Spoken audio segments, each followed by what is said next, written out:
Airtel air fibre users ಹಾಗೆ ಯಾರೆಲ್ಲ Airtel postpaid users ಇದ್ದೀರೋ ಇವ್ರು ಎಲ್ಲರಿಗೂ 6 ಮಂತ್ಸ್ವರೆಗೂ ಗೂಗಲ್ ಒನ್ ಸಬ್ಸ್ಕ್ರಿಪ್ಷನ್ ಬಂದು ನಿಮಗೆ ಫ್ರೀಯಾಗಿ ಸಿಗುತ್ತೆ. ಈ ಆಪ್ಷನ್ ಬಂದು ಆಲ್ರೆಡಿ ಒಂದು 3 ವೀಕ್ಸಿಂದ ನಡೀತಾ ಇದೆ. ಇವತ್ತು ಇದ್ರ ಬಗ್ಗೆ ಕಂಪ್ಲೀಟಾಗಿ ಮಾಹಿತಿಯನ್ನು ಕೊಡ್ತೀನಿ. ಯಾವ ಥರ ನೀವು ಇದನ್ನು ಆ್ಯಕ್ಟಿವೇಟ್ ಮಾಡ್ಕೊಬೇಕು, ನಿಮ್ಮ ಮೊಬೈಲಲ್ಲಿ ಇದನ್ನು ಯಾವ ಥರ ನೀವು ಯೂಸ್ ಮಾಡಬೇಕು ಅನ್ನೋದನ್ನೆಲ್ಲ ಕಂಪ್ಲೀಟಾಗಿ ನಿಮಗೆ ಮಾಹಿತಿಯನ್ನು ಕೊಡ್ತೀನಿ. ತುಂಬ ಜನ ಅಂದ್ಕೊಂಡಿರ್ತಾರೆ ಇದು ನಿಮಗೆ ಫೇಕಾಗಿ ಏನಾದರೂ ನಡೀತಾ ಇದೆಯಾ, ಇಲ್ಲ ನಿಜವಾಗ್ಲೂ ಇದು ಬರ್ತಾ ಇದೆಯಾ, ಇದ್ರ ಬಗ್ಗೆ ಎಲ್ಲ ಕಂಪ್ಲೀಟ್ ಎಲಾಬ್ರೇಟಾಗಿ ನಾನು ನಿಮಗೆ ಡೀಟೇಲ್ಸನ್ನು ತಿಳಿಸ್ಕೊಡ್ತೀನಿ. ಯಾಕಂದರೆ ನಿಮಗೆ ಇಲ್ಲಿ ವಿಡಿಯೋ ಮೊದಲಲ್ಲೇ ಹೇಳಿದೆ ನಿಮಗೆ 6 ತಿಂಗಳವರೆಗೂ ನಿಮಗೆ ಫ್ರೀ ಇರುತ್ತೆ ಅಂತ, 6 ಮಂತ್ಸ್ ಫ್ರೀ ಇರುತ್ತೆ ಅಂತ.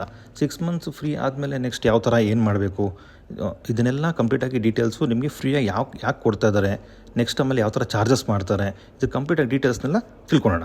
ನೀವು ಕೂಡ ಏನಾದರೂ ಫಸ್ಟ್ ಟೈಮ್ ನನ್ನ ಚಾನಲ್ನ ನೋಡ್ತಾ ಇದ್ದರೆ ದಯವಿಟ್ಟು ಸಬ್ಸ್ಕ್ರೈಬ್ ಮಾಡ್ಕೊಳ್ಳಿ, ಲೈಕ್ ಮಾಡಿ ಮತ್ತು ಶೇರ್ ಮಾಡಿ. ಈಗ ಈ ಗೂಗಲ್ ಒನ್ ಆಫರ್ ಏನು ಅಂತ ತಿಳ್ಕೊಬೇಕು ಅಂತಂದರೆ, ಗೂಗಲ್ ಒನ್ ಆಫರ್ ಬಂದು ನಿಮಗೆ 100 GB ನಿಮಗೆ ಗೂಗಲ್ ಒನ್ ಸಬ್ಸ್ಕ್ರಿಪ್ಷನ್ ಬರುತ್ತೆ 6 ತಿಂಗಳವರೆಗೂ. ಏನೇ ನಿಮಗೆ 100 GB ಕ್ಲೌಡ್ ಸ್ಟೋರೇಜ್ ಏನು ಸಿಗ್ತಾ ಇದೆ, ಇದನ್ನು ನೀವು ನಿಮ್ಮ ಮೇಲಿಂದ ನೀವು ಇದನ್ನು ಆ್ಯಕ್ಟಿವೇಟ್ ಮಾಡ್ಕೊಬೋದು. ನೀವು ಇದನ್ನು ಬಂದು ನೀವು ನಿಮ್ಮ ಗೂಗಲ್ ಸ್ಟೋರೇಜ್ನ ಯೂಸ್ ಮಾಡ್ಬೋದು, ಫೋಟೋಸ್ಗೆ ಯೂಸ್ ಮಾಡ್ಬೋದು, ಗೂಗಲ್ ಡ್ರೈವಲ್ಲಿ ನಿಮಗೆ ಆ್ಯಕ್ಸೆಸ್ ಇರುತ್ತೆ, ನಿಮ್ಮ ಜಿಮೇಲ್ಗೂ ಕೂಡ ಇದು ನಿಮಗೆ ಆ್ಯಕ್ಸೆಸ್ ಬರುತ್ತೆ. ಆ್ಯಂಡ್ ಹಾಗೆಯೇ ನಿಮಗೆ ಗೂಗಲ್ ಫೋಟೋಸಲ್ಲಿ ಕೂಡ ನಿಮಗೆ ಇದು ಆ್ಯಕ್ಸೆಸ್ ಸಿಗುತ್ತೆ. 100 GB ನೀವು ಇದನ್ನು ಯೂಸ್ ಮಾಡ್ಕೊಬೋದು. 6 ಮಂತ್ಸ್ವರೆಗೂ ನಿಮಗೆ ಫ್ರೀ ಇರುತ್ತೆ. 6 ಮಂತ್ಸ್ ಆದಮೇಲೆ ನಿಮಗೆ ಇದರ ಕಾಸ್ಟ್ ಅಂತಂದರೆ ರೆಗ್ಯುಲರಾಗಿ ನಿಮಗೆ 130 ರೂಪೀಸ್ ನಿಮಗೆ ಚಾರ್ಜ್ ಮಾಡ್ತಾರೆ. ಏರ್ಟೆಲ್ ಯೂಸರ್ಸ್ ಆದರೆ ನಿಮಗೆ ಇಲ್ಲಿ ನೀವು ಪೋಸ್ಟ್ಪೇಡ್ ಯೂಸರ್ಸ್ ಆದರೆ ಮಾತ್ರ ನಿಮಗೆ 125 ರೂಪೀಸ್ ನಿಮಗೆ ಚಾರ್ಜ್ ಆಗುತ್ತೆ. ಏರ್ಟೆಲ್ ಫೈಬರಲ್ಲಾಗಿರಲಿ ಏರ್ಟೆಲ್ ಯೂಸರ್ಸು ತುಂಬ ಜನ ಪೋಸ್ಟ್ಪೇಡೇ ಯೂಸ್ ಮಾಡ್ತಾ ಇರ್ತಾರೆ. ಪೋಸ್ಟ್ಪೇಡ್ ಕನೆಕ್ಷನ್ ಆಗಿರೋದ್ರಿಂದ ಒನ್ಸ್ ನೀವು ಯಾವಾಗ ಆ್ಯಕ್ಟಿವೇಷನ್ ಮಾಡ್ಕೊತೀರೋ ಆವಾಗಿಂದ ನಿಮಗೆ 6 ತಿಂಗಳವರೆಗೂ ಅಂದರೆ 6 ಮಂತ್ಸ್ವರೆಗೂ ನಿಮಗೆ ಫ್ರೀ ಇರುತ್ತೆ. 6 ಮಂತ್ಸ್ ಆದ ನಂತರ ಆಟೋಮೆಟಿಕಲಿ ನಿಮ್ಮ ಬಿಲ್ಲಲ್ಲಿ ಇದು ನಿಮಗೆ ಜನ್ರೇಟ್ ಆಗಿ ಬರುತ್ತೆ. ನಿಮಗೆ ಏನು 125 ರೂಪೀಸ್ ನೀವು ಆ್ಯಕ್ಟಿವೇಟ್ ಮಾಡ್ಕೊಂಡಿರ್ತೀರ, ಪ್ರತಿ ತಿಂಗಳು ನಿಮಗೆ ಅದು 125 ರೂಪೀಸ್ ನಿಮ್ಮ ಬಿಲ್ಲಲ್ಲೇ ಆ್ಯಡ್ ಆಗಿ ಬರುತ್ತೆ. ಫಾರ್ ಎಕ್ಸಾಂಪಲ್ ಈಗ ನಿಮ್ಮ ಬಿಲ್ ಬಂದು 700 ರೂಪೀಸ್ ಬರ್ತಾ ಇದೆ ಅಂತಂದರೆ ನಿಮಗೆ ನೆಕ್ಸ್ಟ್ ಮಂತ್ ನಿಮ್ಮ ಬಿಲ್ಲಲ್ಲಿ ಬಂದು ಈ 125 ರೂಪೀಸ್ ಆ್ಯಡ್ ಆಗಿ 825 ರೂಪೀಸ್ ನಿಮಗೆ ಬಿಲ್ ಬರುತ್ತೆ. ನೀವು ಇದನ್ನು ಆ್ಯಕ್ಟಿವೇಷನ್ ಮಾಡಿಕೊಂಡು 6 ಮಂತ್ಸ್ವರೆಗೂ ಫ್ರೀ ಇರುತ್ತೆ. ನನಗೆ 6 ಮಂತ್ಸು ನಾನು ಯೂಸ್ ಮಾಡ್ತೀನಿ. ಆನಂತರ ನನಗೆ ಬೇಡ ಅಂತಂದರೆ ನೀವು ಅದನ್ನು ಡಿಆ್ಯಕ್ಟಿವೇಟ್ ಮಾಡ್ಕೊಬೋದು. ನಿಮ್ಮ ಮೊಬೈಲಿಂದಲೇ ನೀವು ಇದನ್ನು ಡಿಆ್ಯಕ್ಟಿವೇಟ್ ಮಾಡ್ಕೊಬೋದು. ನಿಮ್ಗೆ ಇನ್ ಕೇಸ್ 6 ಮಂತ್ಸ್ ಒಳಗಡೆ ನೀವು ಇದನ್ನೇನಾದರೂ ಡಿಆ್ಯಕ್ಟಿವೇಟ್ ಮಾಡಿಕೊಂಡ್ರೆ ನಿಮಗೆ ಯಾವುದೇ ಥರದ ನಿಮಗಿದು ಚಾರ್ಜಸ್ ಆಗೋದಿಲ್ಲ. ಯಾರೆಲ್ಲ ಈಗ ಐಫೋನ್ ಯೂಸ್ ಮಾಡ್ತಾಯಿದ್ದೀರಾ, ಐಫೋನ್ ಯೂಸ್ ಮಾಡ್ತಾ ಇರೋರು ತುಂಬ ಜನ ಹೇಳಿದ್ರು ನನಗೆ ಸ್ಟೋರೇಜ್ ಫುಲ್ ಅಂತ ಬರ್ತಾ ಇದೆ, ಫೋಟೋಸ್ ತೆಗೆಯೋಕ್ಕಾಗ್ತಾಯಿಲ್ಲ, ವಾಟ್ಸಪ್ ಓಪನ್ ಆಗ್ತಾಯಿಲ್ಲ, ಈ ಥರ ಎಲ್ಲ ಏನು ಬರ್ತಾ ಇದೆ ಅವರು ಎಲ್ಲರೂ ಇದನ್ನು ಸಬ್ಸ್ಕ್ರೈಬ್ ಮಾಡ್ಕೊಬೋದು. ಏರ್ಟೆಲ್ ಯೂಸರ್ಸ್ ಆಗಿದ್ದರೆ ಮಾತ್ರ ನಿಮ್ಗೆ ಏನಾಗುತ್ತೆ, ಇದನ್ನು ಸಬ್ಸ್ಕ್ರಿಪ್ಷನ್ ಮಾಡ್ಕೊಳ್ಳೋದಕ್ಕೆ ಆಪ್ಷನ್ ಸಿಗುತ್ತೆ.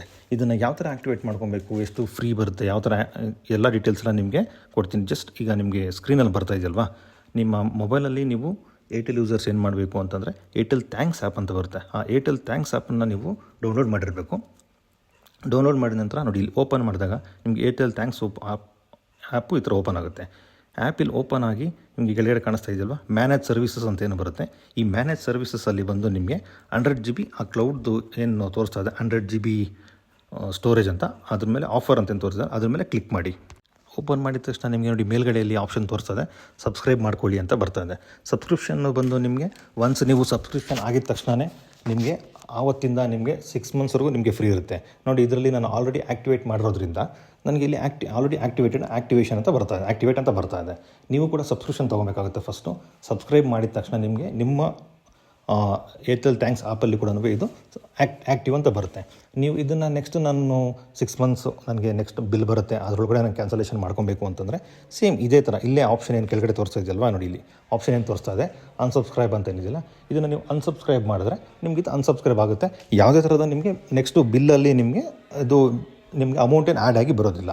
ಇದೇ ಥರ ಎಲ್ಲರೂ ನಿಮ್ಮ ಯಾರ್ಯಾರೆಲ್ಲ ಏರ್ಟೆಲ್ ಯೂಸರ್ಸ್ ಇದ್ದಾರೆ ಯೂಸರ್ಸ್ ಎಲ್ಲನೂ ಈ ಸರ್ವಿಸನ್ನು ಒಂದು ಆ್ಯಕ್ಟಿವೇಷನ್ ಮಾಡ್ಕೊಳ್ಳಿ, ನಿಮ್ಮ ಒಂದು ಸ್ಟೋರೇಜನ್ನು ಜಾಸ್ತಿ ಮಾಡ್ಕೊಬೋದು.